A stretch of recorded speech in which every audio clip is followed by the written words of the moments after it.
स्टीलबर्ड भारत की सबसे पुरानी टू व्हीलर हेलमेट बनाने वाली कंपनी में से एक है। कंपनी पिछले 45 सालों से भारत में टू व्हीलर हेलमेट बना रही है।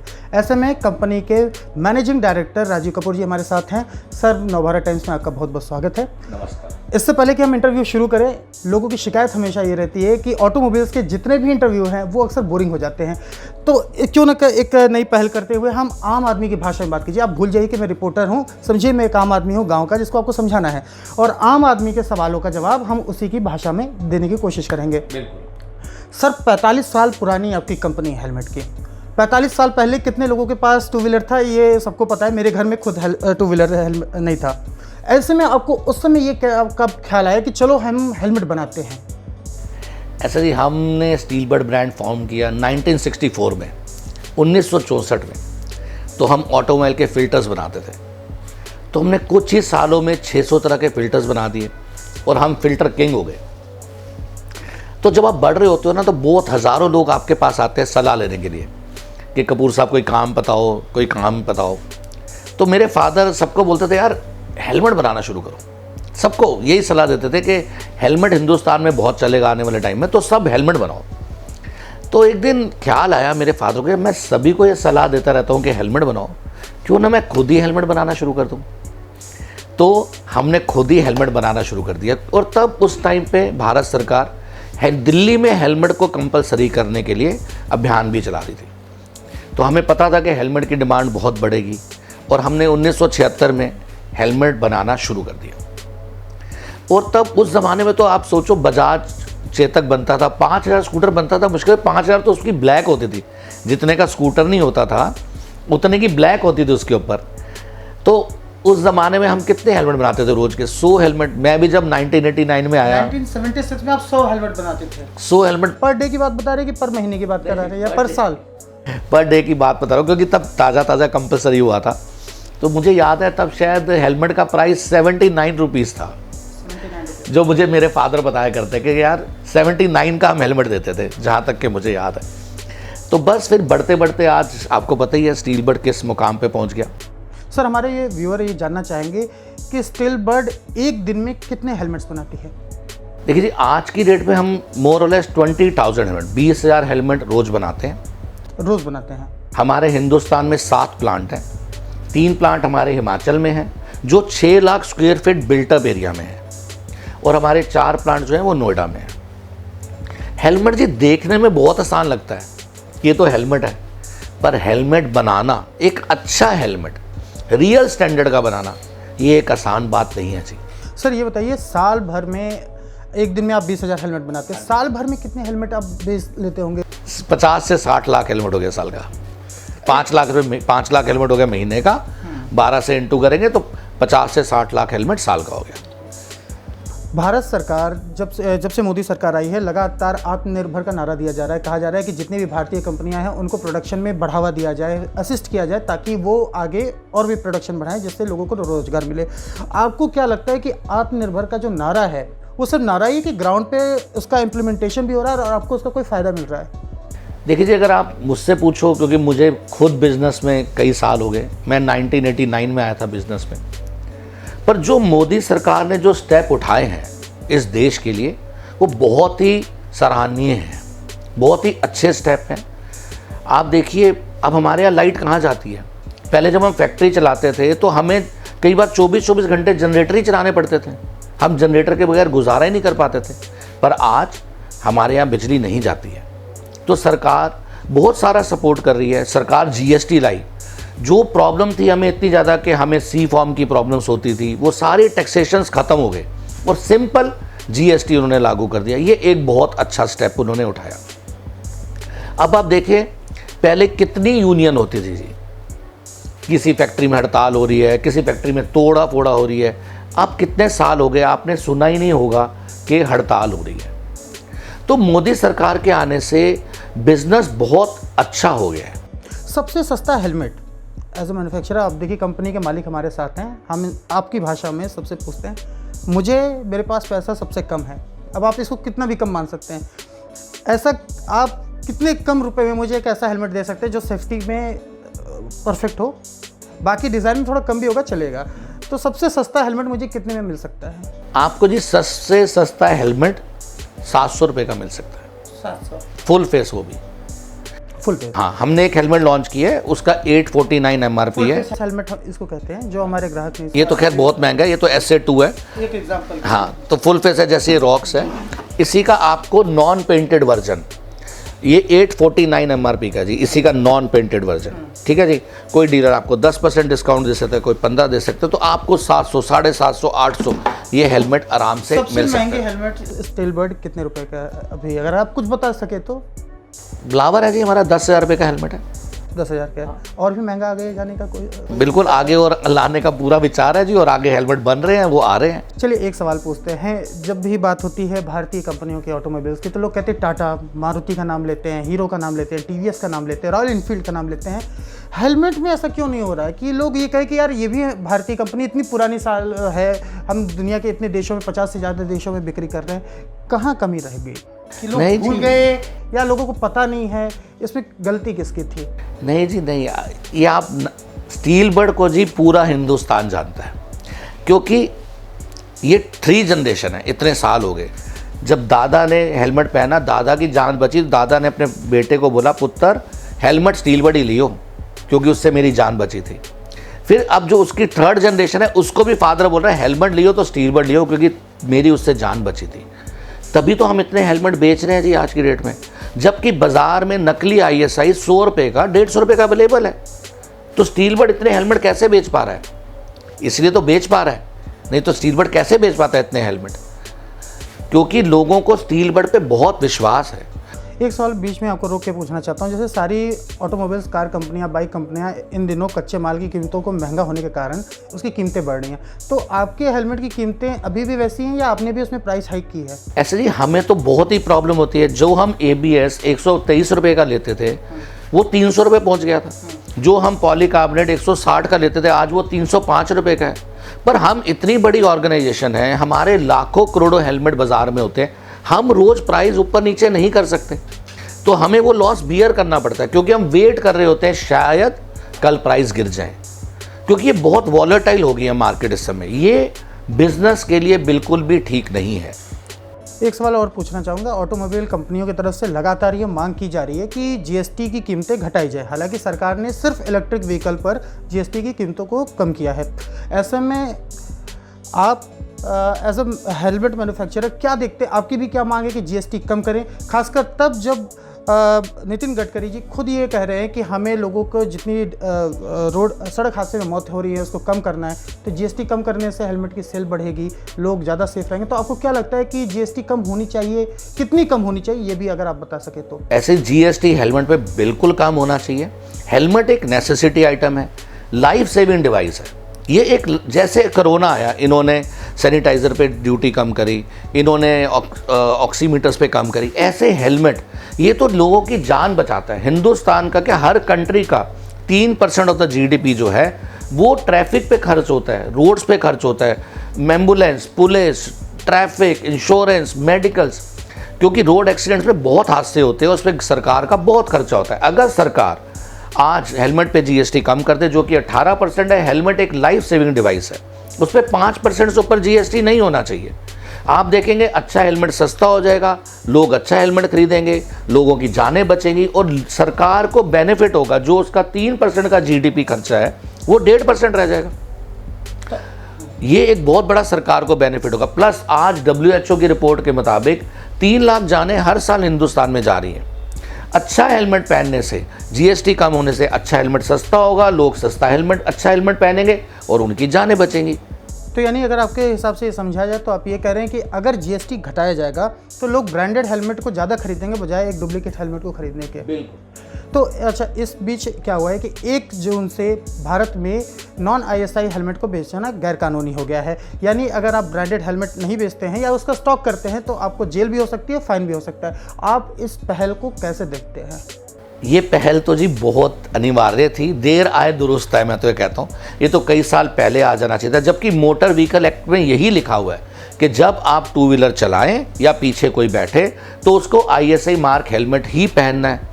तो अब गवर्नमेंट इसको मैंडेटरी लिस्ट में ले आई है, लेकिन फिर भी आज लगातार नॉन ISI हेलमेट बन रहे हैं, नॉन ISI हेलमेट बिक रहे हैं। ये आप बड़ी बात कर रहे हैं कि आप कह रहे हैं कि अभी भी नॉन ISI हेलमेट बन रहे हैं और बिक भी रहे हैं, और पहले से ज़्यादा बन रहे हैं और पहले से ज़्यादा बिक रहे हैं, क्योंकि लोगों में बिल्कुल डर नहीं आया है। सरकार को इस पे सख्त से सख्त कानून कदम उठाना चाहिए, इस लॉ को एनफोर्स करना चाहिए। कितने NGOs हैं जो इसके ऊपर काम कर रहे हैं, कितने NGOs हैं जिन्होंने कंप्लेंट्स करी हैं, ISI में टेस्टिंग रिपोर्ट्स लगा के कंप्लेंट करी है, ISI के खिलाफ भी कंप्लेंट करी है, कोर्ट में केस करे हैं, पर उसके बावजूद हमारी सरकार का ध्यान इस पे नहीं है। मैं सरकार से रिक्वेस्ट करता हूं कि इस पे वो ध्यान दें, क्योंकि लोग नकली हेलमेट बना के लोगों की जान से खेल रहे हैं, कानून का उल्लंघन भी कर रहे हैं, पर लोगों की जान से खेल रहे हैं। जब ये कानून नहीं था, आप कह रहे हैं पहले से ज़्यादा बन रहे हैं, तो क्यों आपको लगता है कि कमी कहाँ रह रही है? लोग में डर नहीं है या सरकार की तरफ से उन कानून को सही तरीके से इम्प्लीमेंट नहीं किया जा रहा है? लोगों में डर नहीं है ना जी। आज अब अगर दिल्ली पे ही चलते हैं, फुटपाथ पे अगर आप देखते हैं तो कितने नकली हेलमेट बिक रहे हैं। दिल्ली में कम से कम 1000 फुटपाथ पे 1000 जगह हेलमेट बिक रहा होगा, वो सारा नॉन ISI हेलमेट बिक रहा है। ना उनके पास GST नंबर है, ना उनके पास ISI मार्क हेलमेट है, वो सब नकली हेलमेट बेच रहे हैं। आप सोचिए जो दुकानदार, तो इसमें कमी कहाँ रह गई? आपको नहीं लगता एज ए मैन्युफैक्चरर आप लोगों में वो विश्वास नहीं जगा पा रहे कि ये तो वही बात हो गई कि एक डुप्लीकेट वाला इंसान अपने हेलमेट्स को ज़्यादा बेच ले रहा है और आप ब्रांडेड हैं जिसमें सेफ्टी मिल रही है, फीचर्स मिल रहे हैं, लंबे समय तक चल रहा है। क्या आपको लग रहा है कि मैन्युफैक्चरर की तरफ से कहाँ कमी रह जा रही है? कहीं आपको अपनी में कंपनी कहीं कमी लग रही है, या मार्केटिंग सही से नहीं हो पा रही है, या आप लोगों तक सही से पहुँच नहीं पा रहे हैं, या सिर्फ सरकार की गलती है? नहीं, ऐसा जी देखिए, अगर नॉन ISI हेलमेट बन रहा है और बिक रहा है, इसमें तो मैं सरकार की ही गलती कहूँगा। इसमें एक मैन्युफैक्चरर की हमारी क्या गलती हो सकती है? खरीदने वालों को आप कॉन्फिडेंस नहीं दे पा रहे हैं। पर आप सोचिए, अगर मैं पूरे हिंदुस्तान में अभियान भी चला दूं कि नॉन ISI ना खरीदें, फिर भी लोग खरीदेंगे क्योंकि वो मिल रहा है। आप देखिए सरकार कितना अभियान चलाती है, सिगरेट ना पिए उससे कैंसर हो जाएगा, तो क्या सिगरेट पीने लोगों ने बंद कर दी? नहीं। ऐसा जी, कानून अगर कोई भी लॉ इम्प्लीमेंट कराना है तो उसको सख्ती से ही कराया जा सकता है। वो आप अभियान चला के, एडवोकेसी करके, एडवर्टाइजमेंट करके बिल्कुल नहीं कर सकते। मेट्रो सिटीज़ में भी आप बोल रहे हैं कि वहाँ भी नकली बेचे जा रहे हैं। सबसे ज़्यादा बिक ही मेट्रो सिटी में रही है, और जिस सबसे ज़्यादा जितने आपके शोरूम्स हैं, शोरूम्स पे सबसे ज़्यादा नकली हेलमेट बिकते हैं, क्योंकि वो लोग 100 रुपये का हेलमेट खरीदते हैं नकली और उसी को 500 रुपये का दिखा के फ्री दे देते हैं। एक सवाल कहा गया है कि कई लोग आप पे आरोप लगा रहे हैं, मतलब लोग सरकार पे आरोप लगा रहे हैं कि जो नए स्टैंडर्ड लागू हुए 1 जून से, उसमें हेलमेट को लेके जो स्टैंडर्ड्स थे कई जगह पर वो कम कर दिए गए। जैसे कि एक हाइट को लेके कि जब उस पर हिट किया जाए हेलमेट पे, ये वज़न घटाने की भी बात हुई थी, 1500 ग्राम को 1200 ग्राम कर दिया गया, फिर बाद में 1500 ग्राम कर दिया गया। तो कहीं ना कहीं ये नहीं लग रहा है कि बाहरी कंपनियों को मुश्किल हो रही है और आप लोगों को एक बाईपास दे दिया जा रहा है? नहीं, ऐसा बिल्कुल नहीं है। बायस होकर मत बताइए। बायस होकर तो मैं कभी बात बोलता नहीं। बेसिकली जी हम अपने आप को टाटा ग्रुप की तरह एथिकल मानते हैं। हम समाज के लिए काम करते हैं, अपने लिए नहीं, समाज के लिए। तो बायस होकर बात नहीं करूँगा। जो ISI स्टैंडर्ड बनाने जा रहा था नया, वो स्टैंडर्ड था जी यूरोपियन स्टैंडर्ड के मुकाबले, कि यूरोपियन स्टैंडर्ड ऑलमोस्ट ही यूरोपियन स्टैंडर्ड। अब यूरोप में जो मोटरसाइकिल चलती है जी, वो चलती है 300 की स्पीड पे। सर एक बात बीच में आपको टोक के एक सवाल लोगों से पूछना चाहता हूँ कि कई कंपनियां कह रहे हैं, कई लोग कह रहे हैं कि हमारे स्टैंडर्ड से ज़्यादा स्ट्रिक्ट स्टैंडर्ड विदेशों में है, यूरोपियन में है। तो वहाँ अगर कोई चीज़ अगर यूरोपियन स्टैंडर्ड को पास कर जाता है तो भारत में उसको दोबारा स्टैंडर्ड को टेस्ट देने की क्या ज़रूरत है? कहीं ये भारतीय कंपनियों को एक तरीके से ज़्यादा फ़ायदा दिया जा रहा है, बाहरी कंपनियाँ को यहाँ आने से मना किया जा रहा है? क्या इसमें आरोप में कोई दम है या सिर्फ ऐसे ही है? ये आरोप नहीं, ये झूठा आरोप है सरकार पे बिल्कुल। आप देखिए कि जितने भी आज इलेक्ट्रॉनिक सामान आ रहे हैं हिंदुस्तान में, क्या उस पर ISI लग के नहीं आ रहा? लग के आ रहा है। जितने टॉयज़ हैं वो भी मैंडेटरी लिस्ट में डाल दिए गए हैं। अब जितने टॉयज़ चाइना से आएंगे वो भी ISI लग के ही आएंगे। तो स्टैंडर्ड कमज़ोर क्यों किया गया? ना, उसी की बात मैं बता रहा हूँ, क्योंकि जो नया स्टैंडर्ड बन रहा था वो स्टैंडर्ड यूरोपियन स्टैंडर्ड पे बन रहा था। यूरोपियन स्टैंडर्ड के जो हेलमेट है जी, वो 2500 रुपये से कम एक हेलमेट नहीं पड़ता है। अगर आज आप यूरोपियन स्टैंडर्ड का हेलमेट बनाएंगे तो 2500 रुपये का पड़ेगा। ऑलरेडी हिंदुस्तान में ना लोग हेलमेट पहनना चाहते हैं, ना लोग हेलमेट पहनते हैं। पर भारतीय जनता पार्टी के चीफ मिनिस्टर कहते हैं कि वो तो अमेरिका से ज़्यादा अच्छी सड़कें बना रहे हैं, तो फिर यहाँ पर भी वो होना चाहिए। नितिन गडकरी कहते हैं कि वो वर्ल्ड क्लास सड़कें भारत में बनाना चाहते हैं, तो फिर स्टैंडर्ड को कम क्यों किया जा रहा है? क्योंकि जी यूरोप में बाइक चलती है 300 की स्पीड पे, तो यहाँ भी हाई क्लास। हिंदुस्तान में बाइक चलती है जी 60, 70, 80। आप देखो जितनी आपकी इलेक्ट्रॉनिक व्हीकल्स आ रहे हैं उनकी हाईएस्ट स्पीड क्या है, 60, 70, 80। आप 300 किलोमीटर की स्पीड वाले जो हेलमेट है वो आप 70 वाली बाइक पे ऊपर क्यों पहनाना चाहते हैं? हमारा जो आज हिंदुस्तान का जो स्टैंडर्ड है वो एग्जैक्टली यूरोपियन स्टैंडर्ड है, सिवाय इम्पैक्ट के। हर एक लफ्ज़, हर एक स्टैंडर्ड वो यूरोप से मैच करता है, वाइजर का, चिन स्ट्रैप का, उसके रोल ऑफ का, पेनिट, हर चीज़ का, सिवाय इम्पैक्ट के। क्योंकि वहाँ 300 की स्पीड पे बाइक चल रही है और यहाँ 60, 70, 80, 100 पे चल रही है। अगर आप जापान जाएंगे तो जापान में भी 2 स्टैंडर्ड है। सर चोट तो नहीं लगेगी? अगर 80 किलोमीटर पे भी गाड़ी गिरती है तो चोट तो नहीं लगेगी? नहीं जी, सेफ्टी तो नहीं चाहिए? सेफ्टी चाहिए जी, 100 किलोमीटर पे अगर आपकी गाड़ी गिरती है तो चोट उतने लगेगा, मरने के चांसेस ज़्यादा हैं, तो फिर सेफ्टी में कमी क्यों लाई जाए? सेफ्टी ऐसी सेफ्टी तो जी फिर आप स्नैन स्टैंडर्ड भी ला सकते हैं। स्नैन स्टैंडर्ड अमेरिका का नंबर 1 स्टैंडर्ड है, वो हेलमेट 5000 का पड़ेगा। स्टैंडर्ड्स की तो कोई परिभाषा ही नहीं है ना जी, हर कंट्री के अपने स्टैंडर्ड है। तो सर जब आप कीमत की बात कर रहे हैं तो फिर तो वही बात हुई, आम आदमी ये कह सकता है जब कीमत की बात है तो क्यों ना और कीमत कम लगा के एक डुप्लीकेट हेलमेट खरीद लिया जाए? तो वो आपकी जान नहीं बचाएगा ना।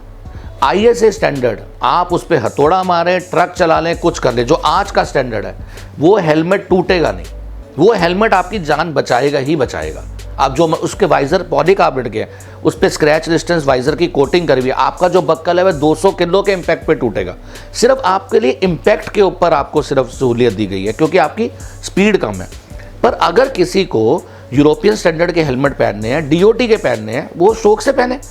हिंदुस्तान में कम से कम 5 से 10 कंपनीज ऐसी हैं जो यूरोपियन और ISA स्टैंडर्ड के हेलमेट देती है। हमारे पास भी 10 तरह के मॉडल हैं, बाकी कंपनी के पास भी 10-10, 20-20 तरह के मॉडल्स हैं जो यूरोपियन भी है, ISA भी है। और आपकी नॉलेज के लिए कम से कम 10 फॉरेन कंपनीज ने ऑलरेडी ISA स्टैंडर्ड ले लिया है। वो अब जो इंपोर्ट हिंदुस्तान में हो रहा है वो यूरोपियन और ISA ब्रांड कंबाइन हो रहा है, DOT और ISA ब्रांड कंबाइन हो रहा है। तो उसकी कमी नहीं आई है देश में।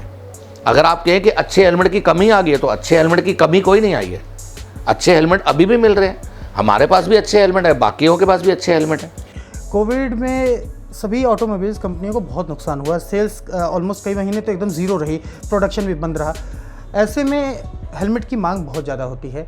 आप ये बताइए कि आपका प्रोडक्शन कोविड के फर्स्ट में और सेकंड वेव में कितने दिनों के लिए अलग अलग बंद रहा? पहले तो ये सवाल है, और दूसरा ये है कि सेल्स पर, आपकी बिक्री पर इसका क्या असर पड़ा? ऐसे क्योंकि हमारे प्लांट्स 3 जो बड़े प्लांट्स हैं वो हिमाचल में हैं, तो हिमाचल बहुत सख्त था कोविड को लेके।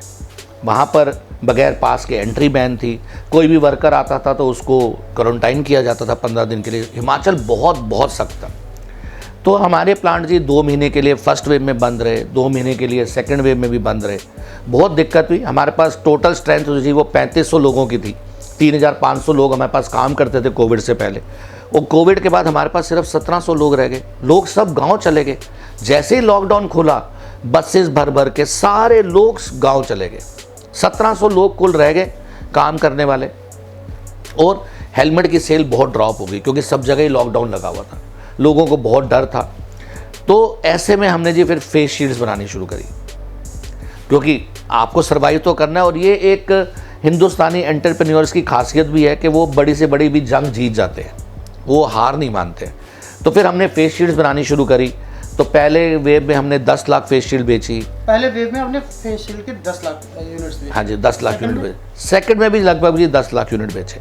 ठीक है, अभी कुछ मटेरियल पड़े भी हुए हैं, ऐसी बात नहीं है। ये तो फिर आपके लिए फायदा रहा।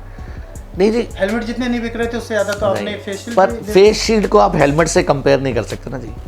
हमारा प्लांट तो हेलमेट के लिए ना, जो बड़ी बड़ी मशीन्स लगी हुई हैं, पेंट शॉप्स लगी हुई हैं, वो सारे तो हेलमेट के लिए लगे हुए ना। फेस शील्ड्स के लिए तो उल्टा हमारी दूसरी मशीनरी है।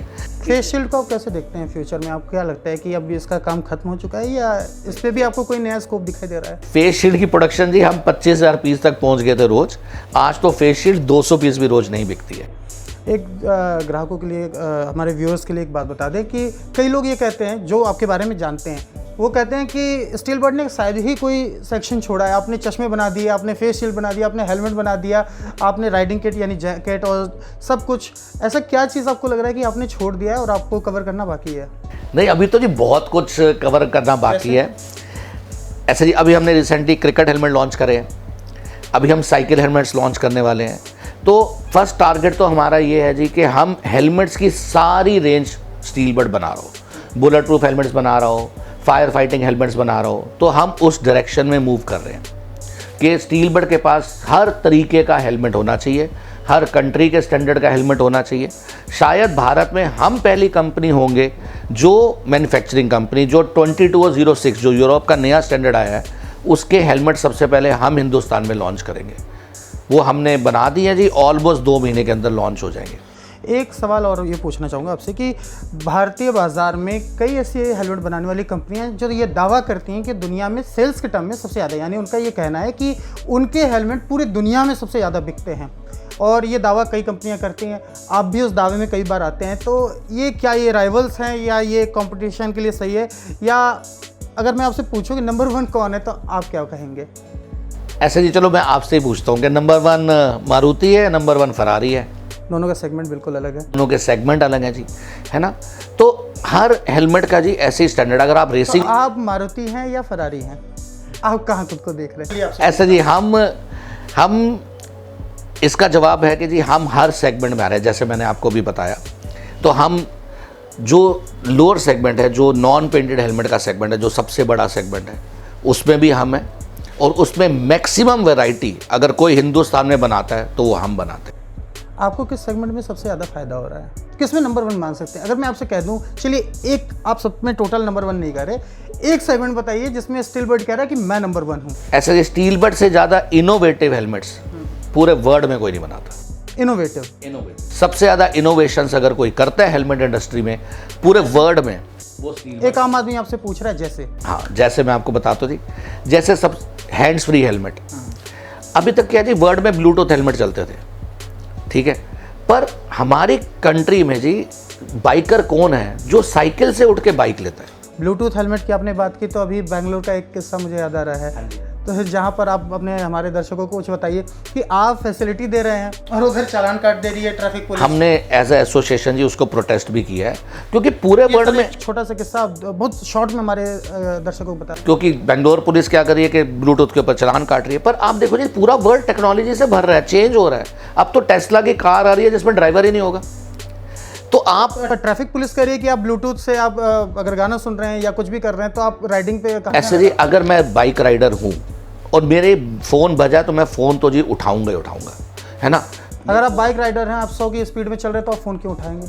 उठाएगा जी बाइक राइडर, वो रुक ही नहीं सकता, ये इंसान की फितरत है। यानी तो एक तरीके से आप बढ़ावा दे रहे हैं। आप देखिए जितने आपके जोमेटो वाले हैं और जितने डिलीवरी बॉयज़ हैं, कितने फ़ोन करते हैं, मैं यहाँ पहुँच गया, मैं यहाँ पहुँच गया, हाँ जी कहाँ, लेफ्ट लूँ राइट लूँ, तो वो कितना बड़ा रिस्क है। वो एक हाथ में ऐसे, एक हाथ कान में, और आधा फ़ोन ऐसे। मैं कितने स्कूटर वालों को देखता हूँ फ़ोन यहाँ लगाया हुआ, लेकिन उनका तो चालान कट सकता है ना। अब आप तो यहाँ प्रोटेस्ट कर रहे हैं कि भाई अगर हेलमेट के अंदर ब्लूटूथ है तो उस पर चालान नहीं हो। हाँ, चालान ना हो, क्योंकि उसके हाथ दोनों वही इंटैक्ट है ना जी। उसने तो सिर्फ बटन दबाया, उसने हेलो बोला और वो ऑन हो गया, उसको तो हाथ छोड़ने ही नहीं है। वो GPS ट्रैकर से उसका ले सकता है कि मैंने लेफ्ट जाना है, राइट जाना है, नहीं तो वो कभी रास्ते से पूछता है, रिक्शे वाले से पूछता है, हाथ छोड़ता है, तो उसमें एक्सीडेंट होने का जी चांसेस ज़्यादा है। अगर ऐसा ही है तो गाड़ी में तो फिर ऑडियो भी नहीं होना चाहिए, रेडियो भी नहीं होना चाहिए। आपने इतनी इतनी बड़ी स्क्रीन्स लगा रखी है, उस पर अपना मूवीज़ चल रही होती है, ड्राइवर के लिए टेलीविजन थोड़ी ना है वो तो लेकिन वो फ्रंट पे स्क्रीन लगी होती है ना जी। तो या तो वो सबके लिए बैन कर दिया जाए, पर वो गलत है जी सबके लिए बैन करना। हिंदुस्तान में आने वाले टाइम में कॉस्ट ऑफ लिविंग धीरे धीरे बढ़ती जाएगी, इनोवेशन की बात अधूरी रहेगी।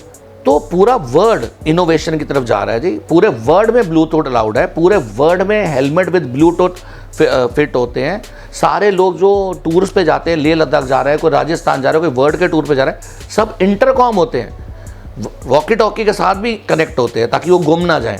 तो टेक्नोलॉजी बहुत आगे जा रही है और हमें टेक्नोलॉजी को सलाम करना चाहिए, छोड़ थोड़ा देना चाहिए। अच्छा, एक सवाल और आपसे है कि अक्सर जब भी ऑटोमोबाइल्स कंपनियां बात करती हैं तो वो एक सेगमेंट कर लेती है टियर 1, टियर 2, टियर 3 सिटी, यानी इसको अगर समझा जाए तो कोई मेट्रो सिटीज़ की बात करता है, कोई छोटे शहरों की बात करता है, सबके अपने अपने ग्राहक है। आप किससे मानते हैं कि आपके ग्राहक किस शहर में रह रहे हैं? और इसमें आप एक डिप्लोमेट जवाब मत दीजिएगा, आप एक सच जवाब दीजिए कि आपको क्या लगता है कि आपके ग्राहक किस सिटीज़ में सबसे ज़्यादा हैं?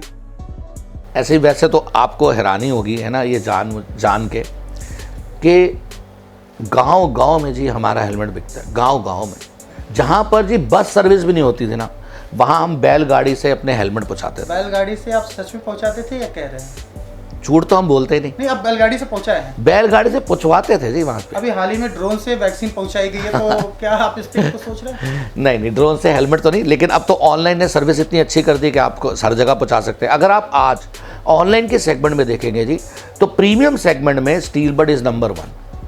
अक्सर जब हम मोबाइल खरीदते, टीवी खरीदते, कोई भी इलेक्ट्रॉनिक गैजेट खरीदते हैं तो वहाँ पर कस्टमर के बारे में बहुत सोचा जाता है, उनको सर्विस दी जाती है, उनकी शिकायतों पर भी जल्दी से काम किया जाता है। हेलमेट के सेगमेंट में आप कैसे देखते हैं? चलिए, आपने सुरक्षा की बात कर दी कि ये मजबूत है, लेकिन उसके अंदर जो आप उसका हार्नेस है, वो जो क्वेश्चन है वो कमज़ोर होता है, कई बार क्वालिटी ख़राब हो जाती है, फटने लगता है। तो ग्राहकों की आप वहाँ भी कोई कस्टमर केयर बनाना चाहते हैं जहाँ लोग आपको तुरंत बताएं कि उनकी कमी क्या है या क्या ऐसा कुछ? ऐसा जी कि हम पूरे हिंदुस्तान में अपनी राइडर शॉप बना रहे हैं और वो 2 साल में हम 1000 राइडर शॉप्स बना देंगे। अब तक हम 30 राइडर शॉप बना चुके हैं। वो rider shop as service centres भी होंगे। और रही बात जी हेलमेट के अंदर, अब हेलमेट के अंदर वॉशेबल इंटीरियर्स आ गए। अगर आप इस हेलमेट की बात करें तो आप ये सारे वॉशेबल इंटीरियर्स हैं, आप इनको खोलिए, इनको धोइए और दोबारा लगा लीजिए। तो हेलमेट में टेक्नोलॉजी बहुत बढ़ती जा रही है डे बाय डे। अब ये हेलमेट है जी, ये हेलमेट जो है लगभग 3800 रुपये का है और ये बेस्ट हेलमेट है। It is a SA2 model, पर आप सारा इंटीरियर इसका खोल सकते हैं, चेंज कर सकते हैं, नया लगा सकते हैं। अच्छा, लास्ट में एक चीज़ पूछना चाहते हैं। अभी आपने कहा कि सबसे महंगा हेलमेट आपका 10,000 रुपये का है, तो वो भी उस पार्टनरशिप के बारे में बताइए जो आपने ब्लावर से किया है। हाँ जी, हमने ब्लावर जी, बहुत ही सिंपल भाषा में बताइएगा। ब्लावर एक अमेरिकन कंपनी है जी, वो भी 100 साल पुरानी कंपनी है और हमने उसके साथ टाई अप किया है। तो जितने भी फाइबर ग्लास के जो मोल्ड्स हैं उसके ऊपर सारी इन्वेस्टमेंट जो है वो ब्लावर्स कर रहे हैं। तो जो आपने पार्टनरशिप किया है हेलमेट में, अगर मैं ये जानना चाहूँ कि उस हेलमेट में पार्टनरशिप में क्या मतलब क्या आप एक्स्ट्रा दे रहे हैं उसके अंदर जी? वो सारे फाइबर ग्लास के मॉडल्स हैं। वो सारे फाइबर ग्लास के मॉडल्स हैं। 2206 स्टैंडर्ड जो नया है उसके मुताबिक के मॉडल्स हैं। वो हेलमेट इससे ही बड़े हैं। वो हेलमेट लगभग जी 1700 ग्राम का जाके पहुंचेगा। 1700 ग्राम का हेलमेट है।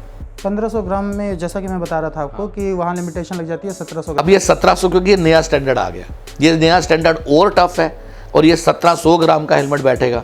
तो ये हेलमेट वहाँ पर बिक रहा है आज की डेट में 16,000 रुपये का। आपने इतनी बेबाकी से राय रखी, सारे सवालों का जवाब दिया और हमसे बात किया, इसके लिए बहुत बहुत धन्यवाद। और उम्मीद करते हैं कि अब जब हम अगली बार हमारी आपसे मुलाकात होगी, आपके प्रोडक्शन प्लांट में होगी, जहां आप होंगे, कंपनी का नाम होगा, कंपनी के हेलमेट होंगे और हम ग्राउंड रियलिटी टेस्ट करेंगे अपने व्यूअर्स के सामने कि स्टील बर्ड के हेलमेट कितने मजबूत हैं। और हमसे बात करने के लिए बहुत बहुत धन्यवाद। नमस्कार।